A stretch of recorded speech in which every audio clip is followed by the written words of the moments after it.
Okay, well, hello and welcome. I'm Sue Britz. And I'm Tina Lookbakk.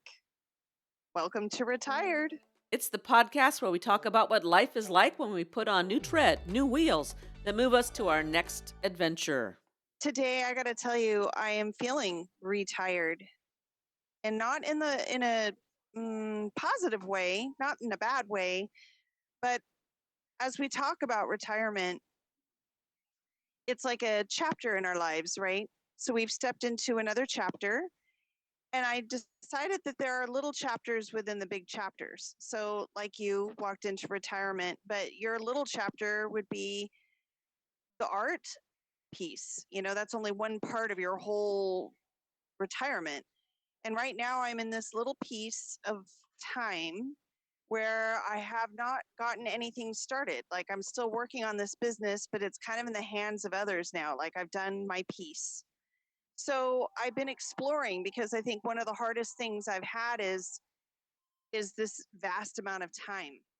And I'm kind of sick of my vast amount of time. Like, it's changed in that I don't want it to just be filling.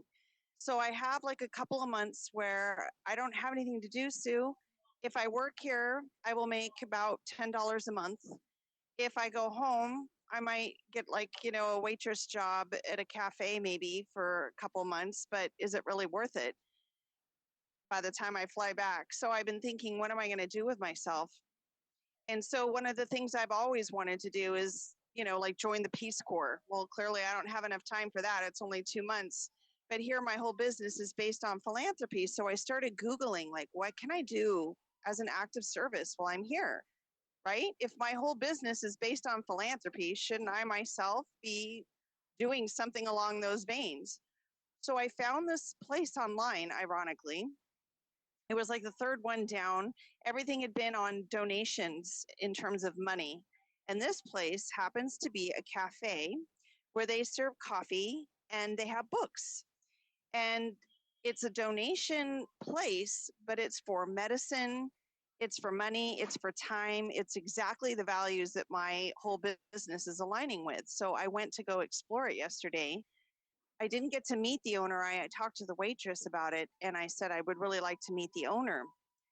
And apparently, she's an American woman who's lived here for 22 years. And she pops into this place on and off. And it's very open, it believes in everybody welcome, LGBTQ friendly. They even have a library. So that's what they want partly is to get books. And they want them specifically, mostly in English, because the people that come want to practice reading. And there's no access to books here, which isn't that interesting? We come from a place where there's books everywhere at any time, and here it's really hard to get a hold of. And it spoke to me because the books that they wanted were for entertainment. They even had Viktor Frankl on there. And I don't know if you know about Viktor Frankl, but love the man. So anyway, I'm waiting. I left my name and number, and the waitress said that she would give my information to the lady, and that the man who is in charge of philanthropy is currently on vacation. And she said, how long are you going to be here? And I said, oh, well, it's really no rush. It's at least a couple months. But I'm hoping my plan, my mini chapter, I guess, is what I'm trying to explain. I want to have something to get up and do daily. I cannot just sit around. I am going absolutely out of my mind, and going home will make no difference. I cannot wake up in California with nothing to do that isn't meaningful. Like, I really miss that part of my life, is having a meaningful thing to get up for. And teaching was, you have 30 kids or more that are dependent upon you for the day. And I miss that piece. There you go. That's my little retirement mini chapter as I sit here and wait another 2 patient months. I think that's sounds like a great fit. I think you should absolutely pursue, if not that, something else that feeds your soul, teaches you something new.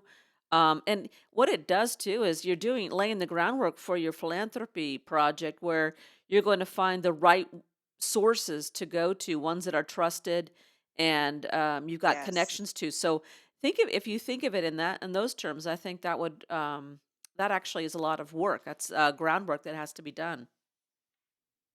Yes. And if this place, which it does seem is legitimate, ironically, it has every value that I believe in, in their mission and vision statement.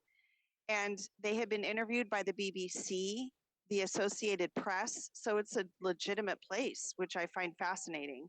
That's cool, and, it would be easy for us to do, like, a, quote, "book drive," and for you to put in your next suitcase over a whole bunch of books or a box. It's very easy to do, and, I mean, I don't know about sending things, but certainly, that's one of the projects that I like doing when I was working, with our sister city in Ukraine was sending over massive amounts of books because people don't have public libraries, and, books are No. very expensive, and, students getting them in their hands and saying, "This is your book." And it may be the first book they've ever owned personally, a kid. Um, but then, for them to be able to, share it with others or give it away or whatever, it's an amazing thing.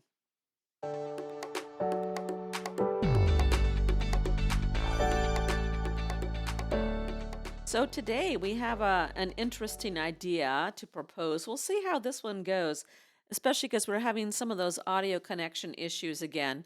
Um, but this one is part of our focus is to look at the beauty of the world. And being retired, we have time to slow down and look at the beauty more thoroughly or produce more beauty in the world. And I know that when I was stressed and working that sometimes the light would just hit a certain way across a field as I'm driving somewhere, or you're standing somewhere and there's a bird flies across your way that and calls out, and it just strikes as a peaceful, connecting, amazing moment. And so, when you're retired, you've got more time to slow down and look at those things or do studies of them, if you will. So, with that in mind, with the idea of beauty and nothing negative, just the positive. Although I think quote negative things could also be beautiful, but we'll try to just stay on the positive ideas. We're going to do something called like our version of a free association. So the setup is this: keeping it positive, keeping it beautiful, thinking about, I'm going to give you some words and I want you just to free associate. Just fast, give me I'll it's like a call and response when we used to teach. So I will say something and then you respond quickly with what you comes to mind first. Let's do five of these things and then we'll stop and we'll see if you want to talk about any of them. See if something comes out. Because this idea of the free association comes from Freud. He used this technique supposedly to understand the conscious mind and to recall memories and patterns of thought and to look at authentic or genuine thought too. So, with that in mind, are you ready to I go? have to interrupt. Yes. I had to do a little practice round with Maria, and out of my 10 questions, three or four came back to the word meat. And as I read about Freud, and it teaches you a lot about what goes on inside somebody's mind. So I realized that Maria must think a lot about meat. She's very much a carnivore. That's hilarious. So we'll see where this goes with us. Well, and that's the thing. We're going to stop in between, and we're not going to do a whole list of like 100 or whatever. We're only going to do, like maybe five and five, Oh, and then you can do five and five, and so again, we're kind of look the behind this is, it's not totally free association because we are putting it that should be try to be positive, and I'm going to ask you that we put a little travel bent on it. So anything that relates to travel, anything that relates to your experience in Cuba. It doesn't have to be there. It could be anywhere, any travel you've done, and I will do the same. Okay. okay. All right. So you ready? I am ready. Okay. Trees, Palms, food, comida criolla, family, daughters, streets, Theo, palm, palm, calm. like a C palm tree, no calm. CALM. flags in the wind. Okay. That's five. Is anything there want to like? Did you say streets fail? No, I said paseo Oh. because this morning she always takes the same route to get to downtown Havana. And I kept thinking there's got to be a better way. And I found a better way. I think it's just beautiful and it's shady and the street is smooth and there's no traffic. And it's interesting because their street signs are on concrete blocks at the corner. Mhm. And half of them are either not there and the other half that are there are often not legible. And today as I was driving it was legible and it was there, and I was so excited because now I have the name for the street that I'm going on. And so it's called paseo, which means like a passage or a walk, right? Muy bien. All right. And then comida criollo. What is that for our listeners? You know, that was the first thing that came to my mind, but I could just go on and on. The reason I am so crazy about Cuba is partly because of the food. Really, I would say a lot of it is the food. And so that is a typical black beans and rice dish with a salad and then the pork. And so that's what came to my mind. But I just could eat everything here. I love it. Yum. Again, for our listeners, can you tell us what criollo means? Well, yeah, it's Creole, which means that it comes from like Spain and it's mixed with, you know, what's native here too, right? What do you know about criolla in terms of it as Spanish? Well, I always heard of it as a person of Spanish origin who um, was living in the Americas, the New World. Correct. And so that's exactly what that is. That dish is very much a mixture of the two cultures combined. Yes. Okay. All right. So, do you want to try out five on me? Yeah. Yeah, I do. Okay. Okay, you ready? I think so. Okay. Flora, Botanical garden, clothing, new clothes, restaurants, expensive. art.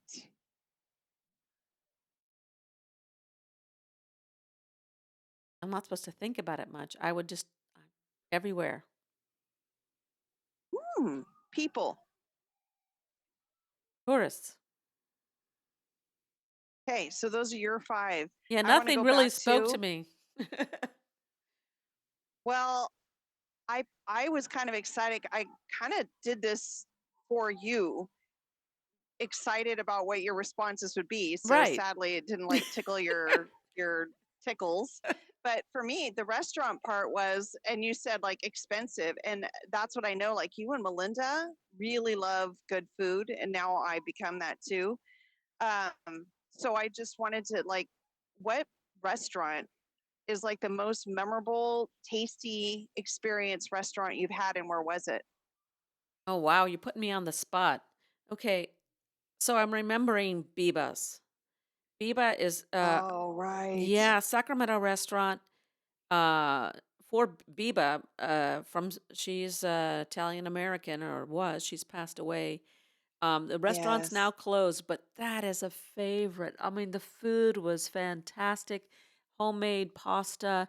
I remember it was like a 16-layer lasagna. The sheets are Yes. so thin, and the filling, the meat is so Cream succulent, sauce. and she was amazing. She would come around to the tables and talk to you, and if you were interested in food or wine, she was very happy to talk to you. But she talked to everybody, and she was so vivacious and fun and would tell you about the food. And so beyond the food being fabulous, it was a little pricey, but not out of whack. This No. environment of you are so welcome here. We're so happy to have you. That was a crowning experience, and really sad when that restaurant closed. What we've noticed is that um, uh, after COVID, the experience in the restaurant is really mixed and not in a good way necessarily. Things are so expensive, so overpriced, and it's understandable. You want people to have a living wage, and you want these restaurants that are trying to come back and all that. However, the food even is not the quality of the food in different restaurants we've gone to is not what it has been, and that's so frustrating. You spend a lot of money, you have your this idea of what's going on, and then it turns out to be not so great. Really disappointing. So i- that's we tend to cook more at home now and have look kind of lower our expectations, which is kind of sad. But our last trip to Italy, we were not disappointed. That was fabulous. We got a lot And of that's what I was going to ask you. Out in the world outside of home, what's it like? And so now you just confirmed what my suspicion was. It was good there. well, yeah, and it's kind of hit or miss. You do have to look for things. And we were out in DC. We had some delicious food there. I mean, you do some research and you can find things. And generally, those the reviews will be helpful in discerning whether or not you're going to be happy with your choice or not. Because there's nothing worse than well, there's a lot of things worse, but it's not fun when you go out and you have these high expectations, and then you spend way too much money on it. And worst thing is you eat the food and it's high calories. I could have chosen to use my calories in a different way. And what's really interesting that you say this, um, so Maria is a personal chef, and when she goes out and she picks her vegetables, like she touches everything. It has to be the right shape, size, color, firmness. And she too is getting to this point where she doesn't want to just go spend money. And it's true. I've been spoiled now by her cooking because it's not as great a quality going out there. And you're right. Even the expensive places do not have top end produce or oils. It is a little bit disappointing, I've got to tell you. And in fact, today, even here in Cuba, it's understandable here. We've got the embargo; things can't be imported, so their spices and things are very difficult to come by. So she's actually preparing food at home with the spices and things we've brought to bring us food before we head home because we got some work here to do. So it says a lot. It does. Five. Here's five more words. Ready? Okay, Chance. opportunity. Beverage. That should be really easy, shouldn't it? Café con leche. Vocabulary. Phonetics. New people. Concierge. Risk. Risk. Mhm. This business. Okay, there's your five. Oh, okay. Anything there speak to you? Any stories to tell? Today, the reason I was late getting on with you is because I started talking to the concierge staff, and he spoke such incredible English, and his name was Boris Luis. And I started laughing because I'm like, you got a Russian name. And he reiterated what I know, and that is about how the Soviets had a big presence here in the 80s. And so he was born in 75, which is in that time frame. And so his father named him and his siblings with Russian names because of the influence at that time. And I just thought it was so funny to see a Cuban with the name Boris. And then he went on to go and study to be an English teacher, not because he had a desire to teach. He just wanted to learn English. And so we talked about languages. And so when you said vocabulary, and I thought of phonetics, it's because he's a fellow linguist.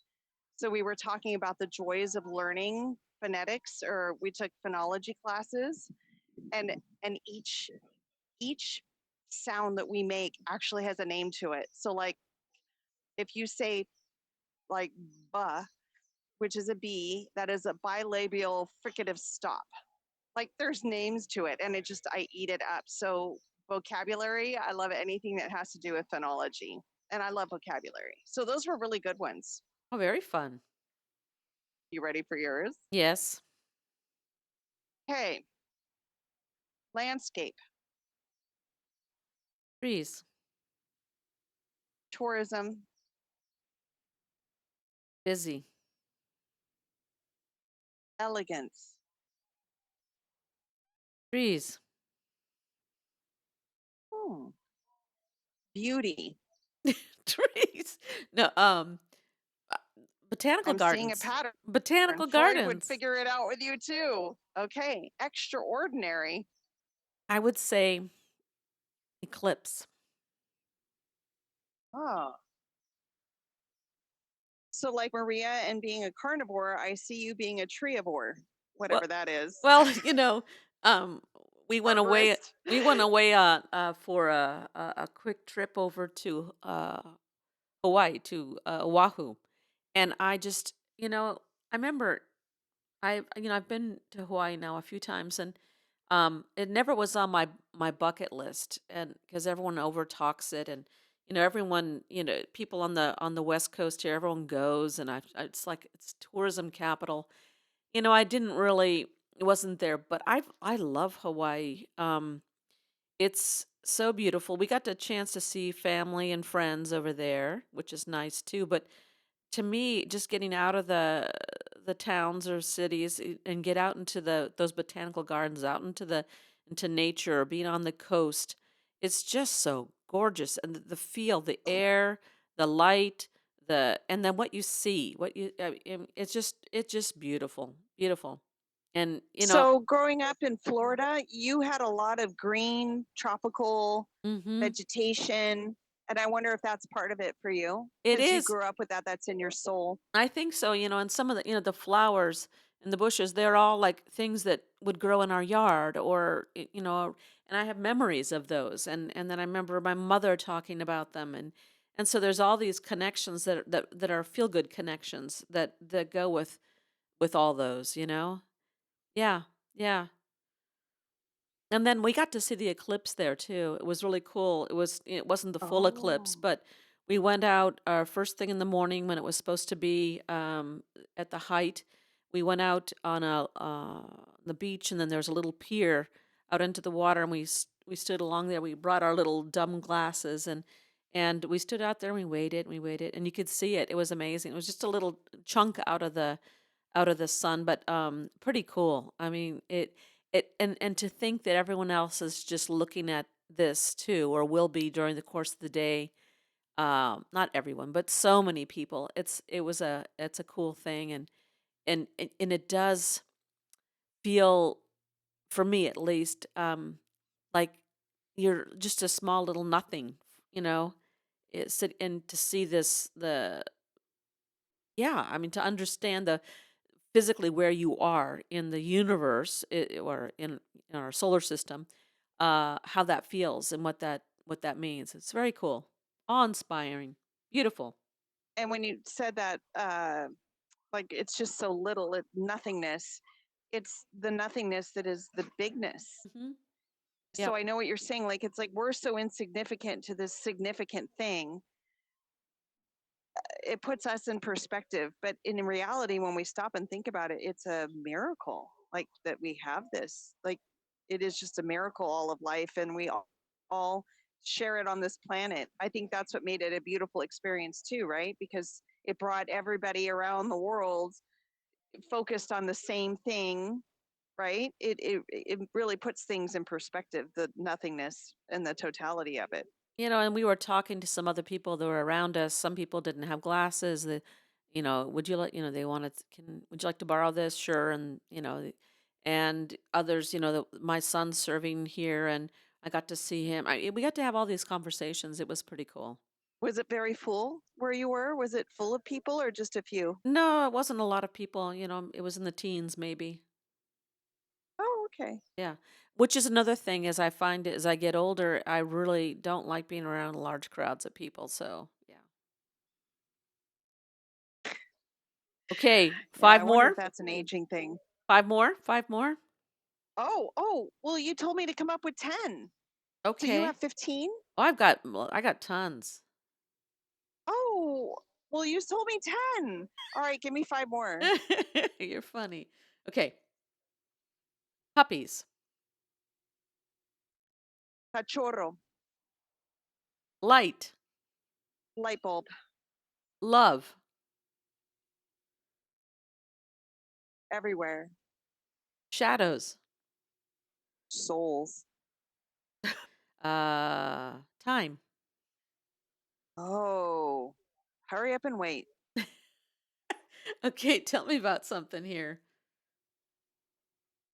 So The hurry up and wait. you did a okay, hurry up and wait. Go ahead. Yeah, can I only use one word? If you want to. Then I'll narrow it down. I can say it in one word. Okay. Wait. Yeah.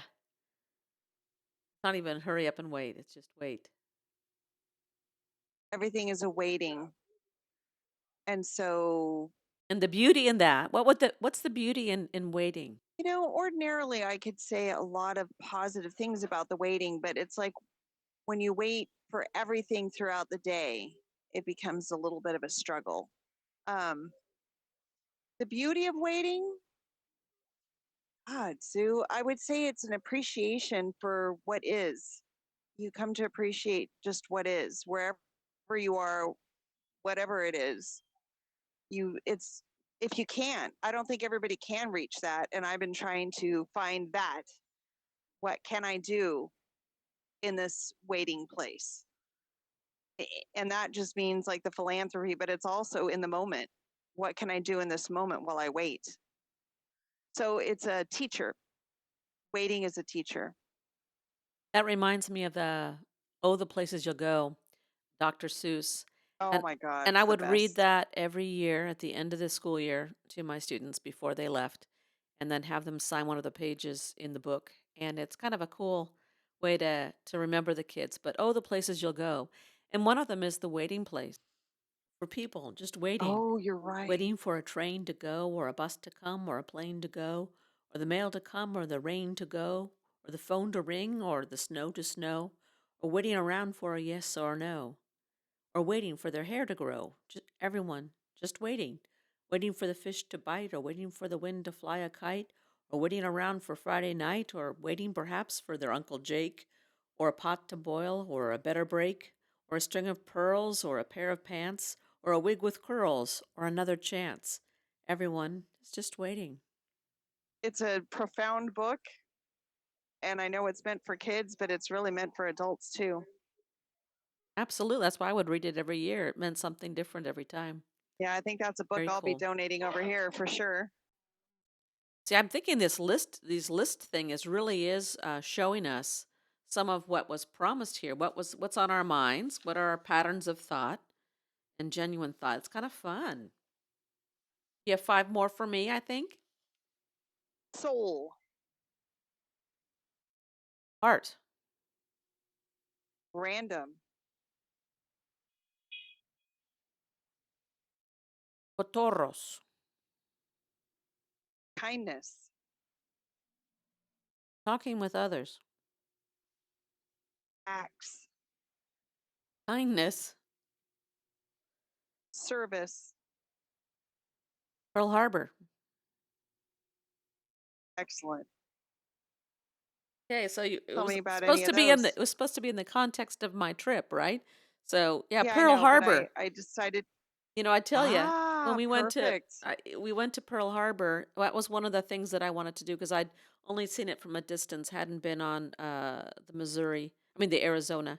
And so you have to sign up ahead of time and get reservations and you go it's an amazing experience. They show you a film beforehand and remind you of the history and it kind of puts things in context and then you go over on a boat, a ferry over that's run by the Oh, Navy, and the crew was all female, which was kind of fun for me to see. They're all in their dress that's. whites, and yeah, very cool and crisp. Can you imagine? 30 years ago, there wouldn't have been one. Maybe Maybe one. 10 years ago, yeah. Um, and Yeah, and then we went over there, and they tell you how to act, and I love that because it totally reminds me of when we used to go on field trips and we'd go to museums and so forth and telling kids how to act in the museum. So they were reminding all of us how to act in this place. This is a graveyard. It's the same thing they talk about with oh, that's a Arlington. good way of. That's so true. Yeah, and then You get off, and there's a park ranger there. So you change from the Navy to the park ranger. And she gave us a little talk of the same kind of thing. And she reminded us that the flag was at half mast because the last survivor of the Arizona, he had passed away. He was like 106. He was in Northern California. He lived in Wow. Northern California. And I remember it being in the news just, like the week before. And so it was just this connection and this solemn place and the context, knowing what it was and where we are now. And it was a very moving experience. And adding on to that service piece and going into where we are in the world, I think for the first time, I've really come clear, even though I'm in a country where there's not a lot of money, there's safety here. And there are places in this world where right now you don't know if you're going to lose your next best friend, your family, your favorite building, your favorite park, between Ukraine and Gaza. And there is something to appreciate that we are in places where there's peace. It may not be perfect, but there is peace. And my parents grew up in the war in Norway, and they did not grow up with peace. And there was a lot of family trauma even from that experience. So I do count my blessings. And that Pearl Harbor just kind of brought all that back. We're lucky. We didn't have to live and see this.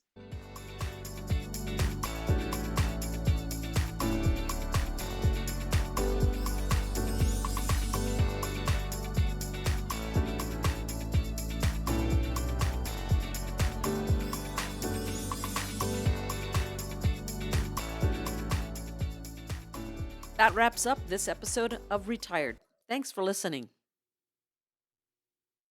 Join us next week on our next adventure in retirement. Until then, please feel free to lend your feedback or ask questions by emailing us at retiredpodcastnewtread@gmail.com. You're invited to follow us on Facebook at Retired Podcast New Tread. Check the show notes for links and contact information. Retired is co-hosted by Sue Britz and Tina Lokkbakk.